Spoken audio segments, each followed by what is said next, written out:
Welcome back to UIT Sports, everybody. UFC 209 starts on Saturday. It's a hell of a fight week with two extremely important landscape-altering fights on the card. Wonderboy and Woodley 2, and Khabib Nurmagomedov. I think we got it. And Tony Ferguson. And in light of the lightweight bout, that's going to determine, according to Dana White, who Conor McGregor fights next, as it technically should. Here's the quote from Dana White, just so you know we're not making it up. Granted, Dana White and his quotes are always to be taken within context, and if he even means it. I expect Conor's next fight to be in the UFC. He is under contract, so technically it's expected. In mixed martial arts against the winner of Khabib and Ferguson, which would make Khabib and Ferguson very happy. Yes. I don't know if I took that quote in that way, or was that exact word? Like, I don't know if it meant his next fight's going to be in the UFC. I thought the quote was, his next fight in UFC and mixed martial arts is going to be this, meaning whatever happens outside of that, whatever. This whole Mayweather-McGregor thing is tough because you can't believe what Mayweather, McGregor, or White are saying. None of it is rooted in any actual progress. Yeah. No one's seen a contract. No one's seen the... Now, they can talk all they want, and like I said, talk is cheap, and until something's on paper, you can't actually believe it. There's a chance that fight happens. I'm just getting tired of, like, if it's going to happen, I'm just going to wait for the news to break that it's official. Yeah. Any other speculation is actually just wasted time and a wasted news effort by anybody. Yeah. I was just thinking from the words, like, taken that he from was that. Taken from it. If he said the next fight is going to be in the UFC, meaning, okay, this is his next fight, then that makes more sense. But as far as this fight happening, obviously I want to see this. I think Khabib has been calling for this, even in the middle of fights, calling out to Dana White that this is the next fight he wants. And I think that it's merited.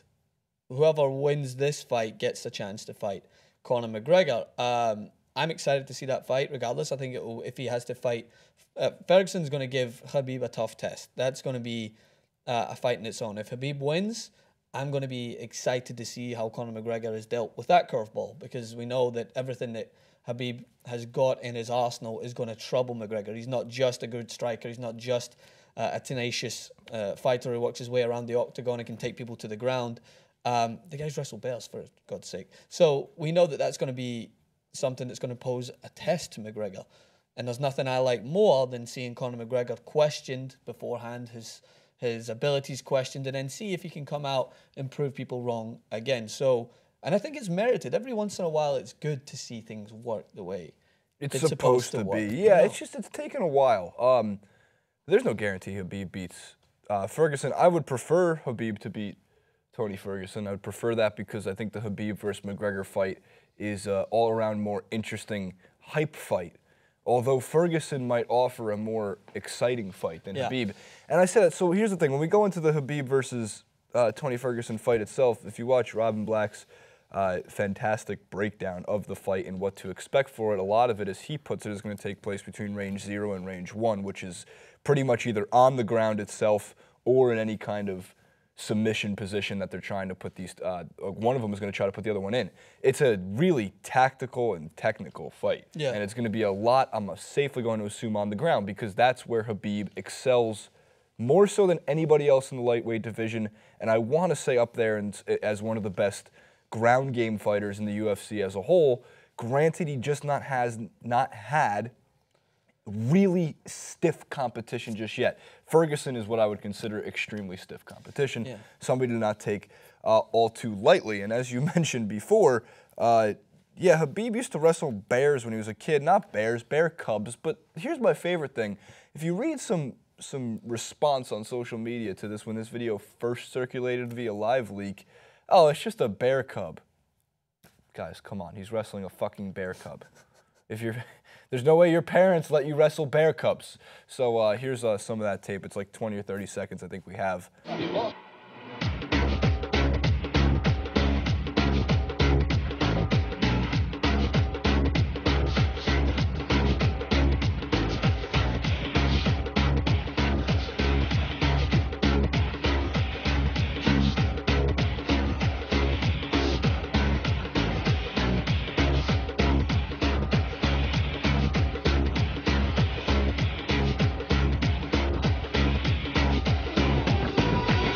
I thought you were tough.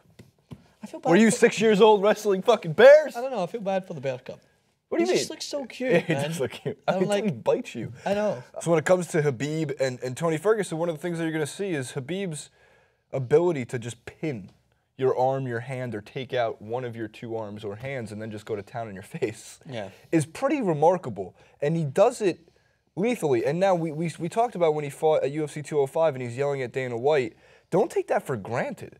Like, it's one of the biggest highlights from UFC 205 is like, oh my God, Khabib's a crazy person. He's screaming while he's fighting. Yeah. How about the fact that you're going against a trained UFC fighter in a fight that you obviously could have lost because there's it's an unpredictable sport, and you have the wherewithal to have some guy's arm pinned underneath yours, you're pounding him down, you're going to win the fight, and you don't even mind yelling at the president. Yeah. So a lot of people look at that and go, well, it's ridiculous. Why wasn't he taking it seriously? I'm curious what he looks like when he's taking this fight entirely seriously, knowing at the end of the road there could be Conor McGregor waiting. Yeah, and I think that it's going to be an important fight on both sides. If it is Khabib that's going to win this fight, as I would think so, but I'm not counting out Ferguson. I think he's got a great chance. I just know more about Khabib than I know about Ferguson, if I'm being completely honest and transparent here. But for McGregor, I think it would be an important fight to take as well, because one thing that's been McGregor's been criticised for is that he doesn't stick around in the division that he's in long enough to showcase that he's the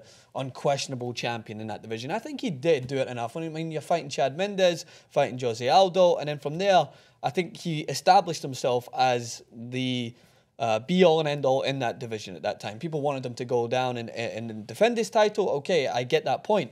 I think that he doesn't want to make the same mistake here, or Dana White doesn't want to allow him to make the same mistake in this division. He's beaten Eddie Alvarez now, and he needs to showcase that he is the undisputed champion in his division by defending his title before going on to whatever crazy venture he wants to do. So I think that's a valid point. I would like to see McGregor do that, because it has been a point that I've picked up on. As a McGregor fan, I've admitted to it. I did say that I would have liked to see him go down and maybe fight Jose Aldo again and prove that it wasn't just a fluke and that he's able to withstand any sort of competition there. But he had other options, and he had other things that he set his sights on. He wanted to accomplish it. He predicted it for years. He wanted to be a two-belt champion, and he went on and done it. So this is a fight that I think is just to kind of put an underline underneath the fact that, yes, this guy, he doesn't need to do it anymore. Like, there are still going to be critics that he could go ahead and beat Mayweather and fight Mike Tyson and still win, whatever, and they would still be like, but he never defended his title. He never did this, he never did that. I just think I would like to see him showcase it. He never fought GGG. Yeah, he never fought GGG. I'm just waiting for Golovkin to be like, I want McGregor, because I love when they bring, his English has gotten so much better, but like 2 years ago, they'd ask him in the ring. Like, Max Kellerman would be like, well, who do you want next? Anybody. That's the type of fighter.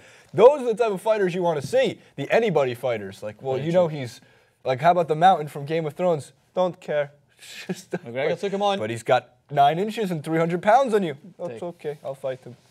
Good for Golovkin. Good for all of them. Golovkin was on First Take this morning. He was? He was. Interesting. He was.